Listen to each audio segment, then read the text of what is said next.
जंगलों में गिरते पड़ते, सैकड़ों फीट गहरी खाई में जान की बाजी लगाकर। जानते हैं इस बार आधी हकीकत आधा फसाना की टीम कहां जा रही है? मकसद है महाभारत से जुड़ी सबसे बड़ी खोज, जिसका नाता है महाभारत के योद्धा कर्ण से।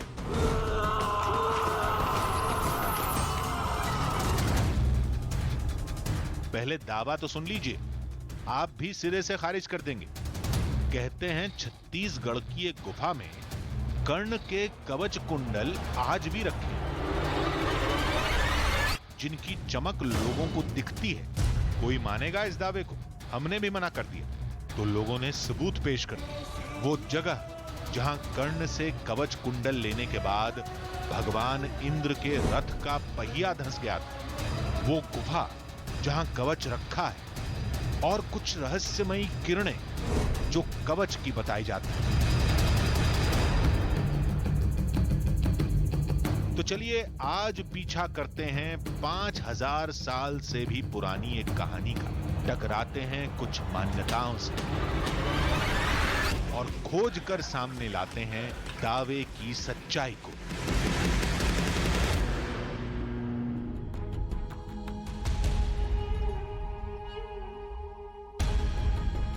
आधी हकीकत आधा फसाना कहानी 5000 साल से भी ज्यादा पुरानी है। कई युग बीत चुके। अब कर्ण का कवच कुंडल कहां मिलेगा? हमसे दावा किया गया था कि मिलेगा, लेकिन इसका मतलब यह थोड़ी है कि कोई कुछ भी कह दे और हम पड़ताल पर निकल जाएं। लेकिन दावा करने वाले छत्तीसगढ़ के आदिवासियों पर कोई फर्क नहीं पड़ा। वो अपनी मान्यताओं पर टिके रहे, जिनके मुताबिक छत्तीसगढ़ के घने जंगल में एक पहाड़ है, पहाड़ के अंदर एक गुफा है, गुफा के अंत में एक तंग जगह है, वहां से तेज रोशनी निकलती है। कहते हैं वो चमक कर्ण के कवच कुंडल की है, जिसे दान में लेने के बाद इंद्र ने वहीं छोड़ दिया था। फिर हमने सोचा वो चमक किसी पत्थर की भी हो सकती है। वैसे भी 5000 साल एक लंबा वक्त होता है, कवच कुंडल कैसे मिलेगा? तो लोगों ने कहा जो कवच इंसान को अमर कर सकता है उसका वजूद कभी नहीं मिटता।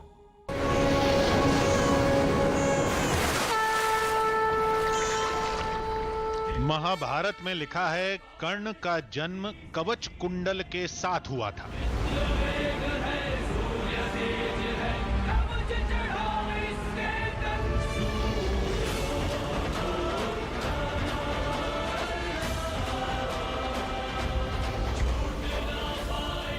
इस महाशक्ति ने कर्ण को महाभारत का ताकतवर योद्धा बना दिया।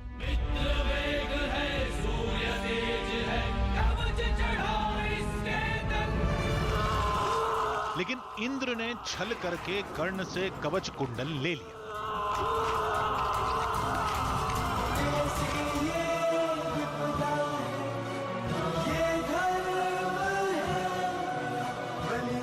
और युद्ध में अर्जुन के हाथों कर्ण की मौत हो गई।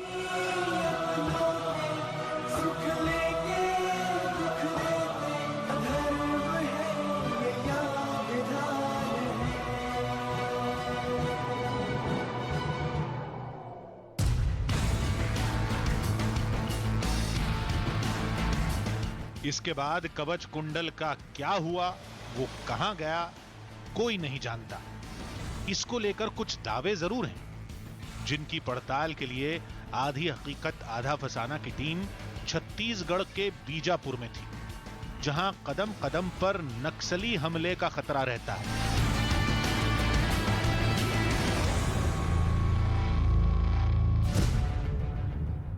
नक्सलियों ने यहाँ पर इस सड़क को काट कर रखा है ताकि इस सड़क पर फोर्स के वाहन या बख्तरबंद गाड़ियाँ आगे न बढ़ पाए।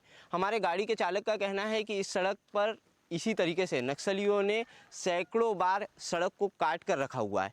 अब गलगम पहुंचने के लिए हमारे पास एक पैरेलल रास्ता है, ये पगडंडी वाली सड़क है, लेकिन इस सड़क पर बढ़ना भी बेहद ही खतरनाक है, क्योंकि फोर्स के जो जवान होते हैं वो नक्सल ऑपरेशन के लिए जंगल में इसी रास्ते से जाते हैं और जवानों को नुकसान पहुंचाने के लिए इस रास्ते पर नक्सलियों ने कई आईडीज़ लगा रखी है। कई बार इस सड़क पर धमाके हो चुके हैं।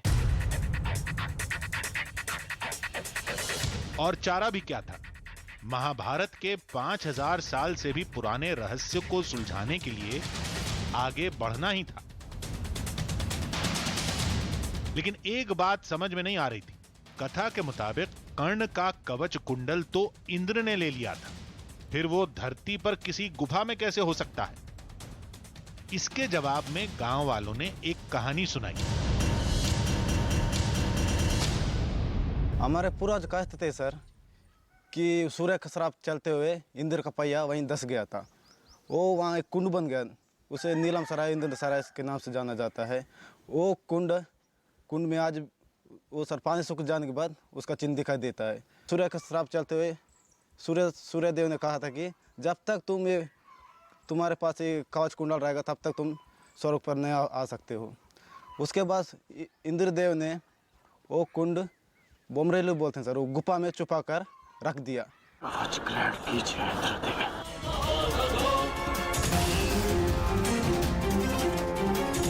कहानी हम समझाते हैं। जब इंद्र ने कर्ण के कवच कुंडल छल से हासिल किए तो कर्ण के पिता सूर्य देवता इस हरकत से काफी नाराज हुए।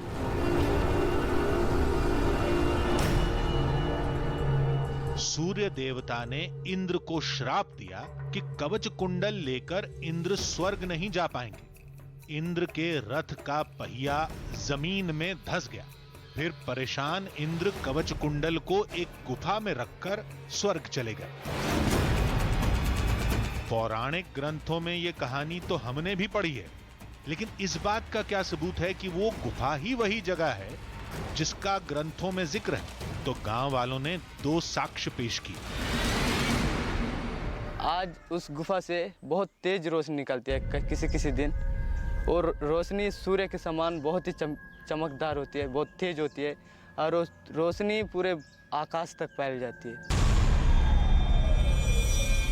दावे के मुताबिक पहला सबूत है गुफा से निकलने वाली वो पीली रोशनी, और दूसरा है पत्थरों पर बने कुछ निशान जिन्हें गांव वाले इंद्र के रथ के पहिए का बताते हैं।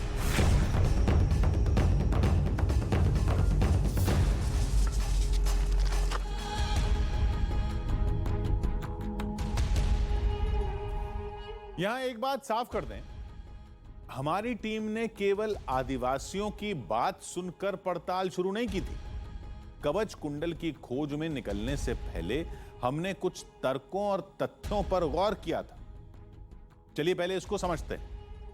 पहली बात यह है कि कर्ण के पास कवच कुंडल था, यह सभी जानते हैं। यह कहानी भी सबको पता है कि इंद्र ने दान के नाम पर कर्ण से उसकी यह ताकत मांग ली थी। कई ग्रंथों में कवच कुंडल का जिक्र भी है। तो मसला वजूद का नहीं, आज के समय में उसके मौजूद होने का है, और यही हमारी सबसे बड़ी दुविधा थी। फिर हमने कुछ तथ्यों पर गौर किया।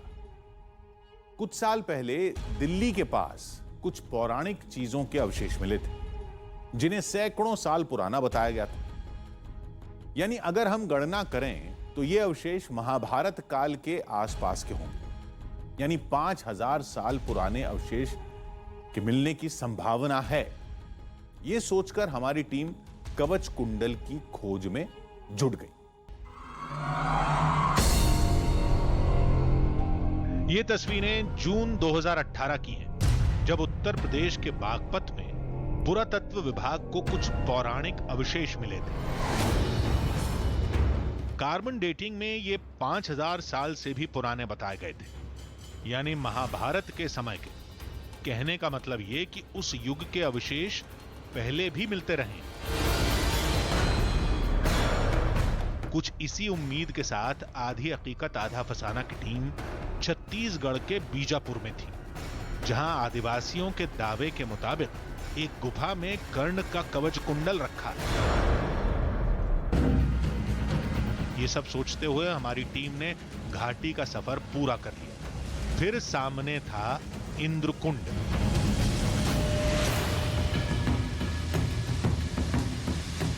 जो पानी से लबालब था।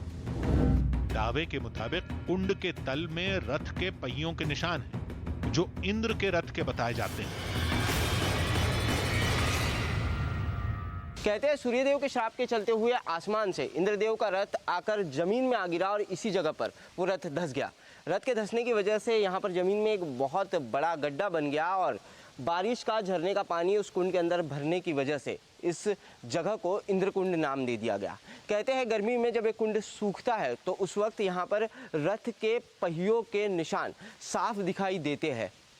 इसी जगह पर रथ धंसने की वजह से इंद्रदेव अपने रथ को यहाँ छोड़कर दंडकारण्य के इस बीहड़ जंगल में इसी रास्ते पर आगे बढ़े और दंडकारण्य के इसी बीहड़ जंगल में एक अज्ञात जगह पर एक गुफा में इंद्रदेव ने कर्ण के वो रहस्यमयी कवच कुंडल छिपा दिए।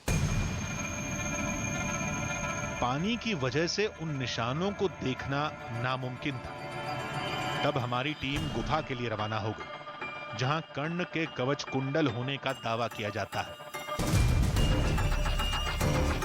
पहले घाटी में उतरे थे, अब गुफा के लिए ऊपर चढ़ना था।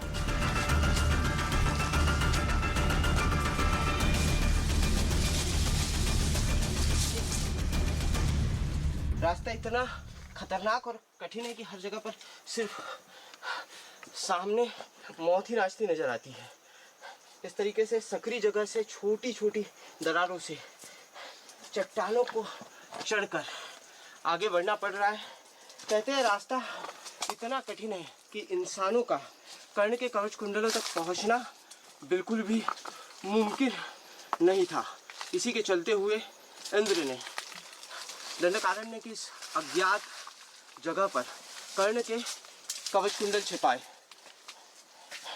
हालांकि वक्त के साथ ये रास्ता थोड़ा परिवर्तित हुआ और अब इस रास्ते पर इंसान आ तो सकते हैं, लेकिन उसके लिए आपको अपनी जान का खतरा लेना पड़ेगा। हमारे हाथ में कहानी का केवल एक छोर था। दूसरे छोर पर क्या मिलेगा कोई नहीं जानता। पता नहीं रोशनी दिखेगी भी या नहीं। अब ज्यादा दिमाग लगाने से कोई फायदा नहीं। कुछ देर में सच्चाई खुद सामने आ जाएगी। गांव वालों ने हमारी टीम को गुफा के सामने खड़ा कर दिया। मान्यता के अनुसार यही वो रहस्यमयी और गुप्त जगह है जहां पर इंद्र ने कर्ण के कवच कुंडल छिपाए थे। हमारे साथ आए स्थानीय युवक और इस इलाके के पूरे लोगों का ये कहना है कि इस जगह से उन्होंने सूर्य के प्रकाश की तरह एक तेज रोशनी को निकलते हुए कई बार देखा है। कर्ण के कवच कुंडलों से भी इसी तरीके की रोशनी निकलती थी, जिसके चलते हुए ये दावा किया जाता है इस पूरे इलाके में ये किंवदंती मशहूर है।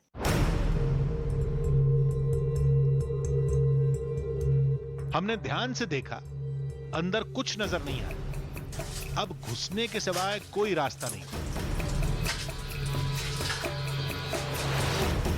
ये क्या है? गुफा के अंदर तो पानी भरा था, रास्ते भी बेहद तंग थे।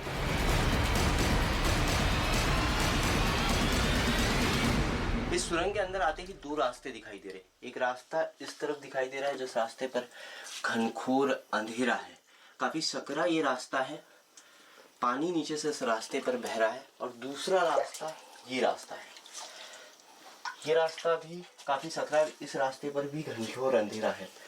लेकिन पानी जो है यहाँ पर पानी बहुत ज़्यादा जमा है।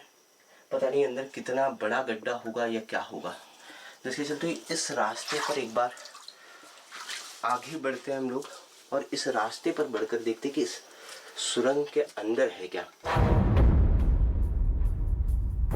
अब गुफा में तो अंधेरा ही रहेगा, सांप बिच्छू भी हो सकते हैं। चमक तो दूर, अभी तक एक चिंगारी भी नहीं दिखी। वैसे भी हर कदम के साथ रास्ता संकरा होता जा रहा है। तो गुफा में यहाँ देखिए घुटनों तक पानी यहाँ भरा हुआ है। जैसे जैसे हम आगे बढ़ रहे हैं वैसे वैसे पानी भी लगातार बढ़ते जा रहा है। इस तरीके से लकड़ी डालकर हम यहाँ देखना पड़ रहा है कि आगे गड्ढा कितना है। अंधेरा, संकरा रास्ता, पानी, पता नहीं और क्या क्या देखना पड़ेगा। फिर भी हम आगे बढ़ते रहे। एक तंग मोड़ मिला, जिसके बाद रास्ता बंद था। पीछे से बहुत तेज पीली रोशनी निकल रही थी। क्या गांव वाले इसी चमक की बात कर रहे थे?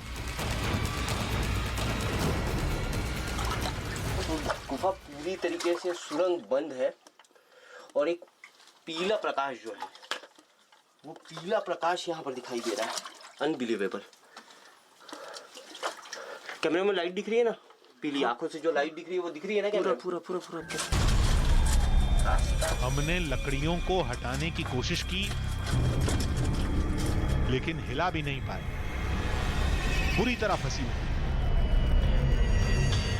और इसके पीछे रोशनी का चमकना जारी था।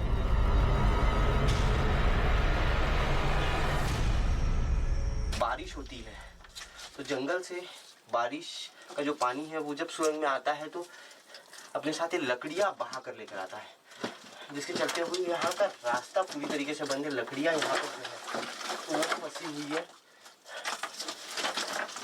लेकिन अंदर यहाँ से जो है देखिए, किसी इंसान के अंदर जाने का रास्ता यहाँ से आगे नहीं है।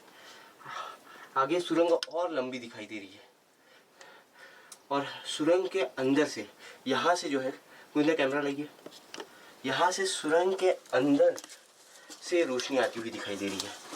देखिए यहाँ से डालिए, लकड़ियों के ऊपर से कैमरा डालिए। सुरंग के अंदर से जो है वो रोशनी आते हुए जो है वो दिखाई दे रही है।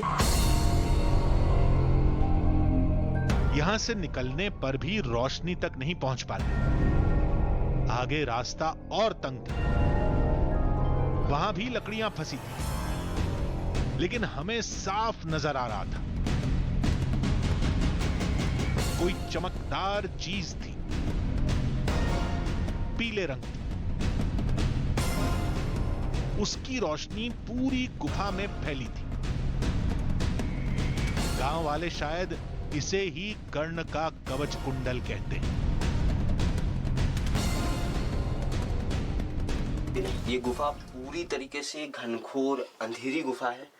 पूरी तरीके से गुफा बंद है और गुफा के उस हिस्से में वहां से एक पीली चमक, पीली रोशनी को आप साफ देख सकते हैं। सोने की तरह चमक है इस रोशनी की, लेकिन उस रास्ते तक पहुंचना बिल्कुल नामुमकिन है। देखिए यहाँ पर रास्ता इतना सकरा है और पानी की वजह से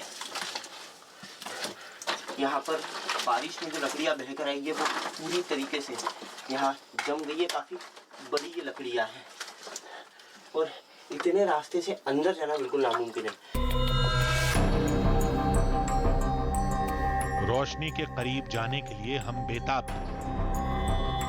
दूसरे रास्ते आजमाए, शायद कामयाबी मिल जाए, लेकिन नाकाम रहे। ये पूरा हिस्सा बहुत ही संकरा था। केवल एक रास्ता था जो बंद था। अब दूर से तमाशा देखने के अलावा कोई चारा नहीं था।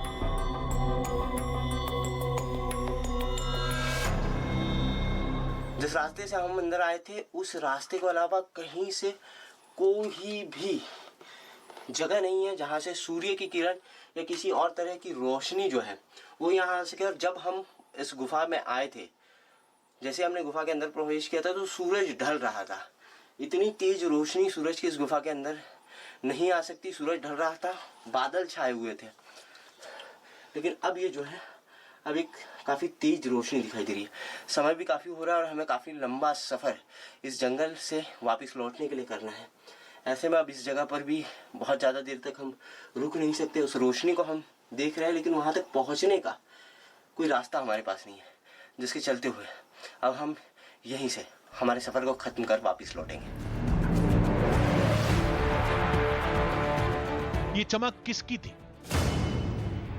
कवच कुंडल की, लेकिन इसे तो कोई नहीं मानता, सभी खारिज करते हैं। तो क्या था? कोई पत्थर, कोई खनिज, कोई हीरा या कुछ और? यह रहस्य ही रह गया। रोशनी गुफा के उस हिस्से से निकलती है जहां पहुंचना किसी इंसान के बस की बात नहीं। गांव वालों ने भी बहुत कोशिश की होगी, लेकिन कोई उस रोशनी तक नहीं पहुंच पाया होगा। अगर उस जगह तक इंसानों की पहुंच होती तो शायद कुछ फैसला हो जाता। हमने भी बहुत कोशिश की, लेकिन यह राज हकीकत और फसाने के बीच उलझ कर रह गया। कोई सफर रोमांच से भरा, कोई खतरे से, किसी में अनसुलझे रहस्य, तो किसी में अद्भुत धाम। कहीं अफवाह और खौफ को हमने झूठा साबित किया, तो कई बार हम भी चौंक कर रह गए। कुछ भी हो, हम अब तक भारत की ऐसी ऐसी जगहों पर गए हैं जहां आज तक कोई नहीं गया, और गया तो जवाब नहीं तलाश पाया। हमारा यह अनोखा सफर जारी रहेगा। हम आपके लिए चुनौतियां यूं ही लेते रहेंगे। अगले हफ्ते फिर मिलेंगे एक हैरत अंगेज कहानी के साथ, जिसमें थोड़ा सच होगा, थोड़ा बहाना, आधी हकीकत, आधा फसाना।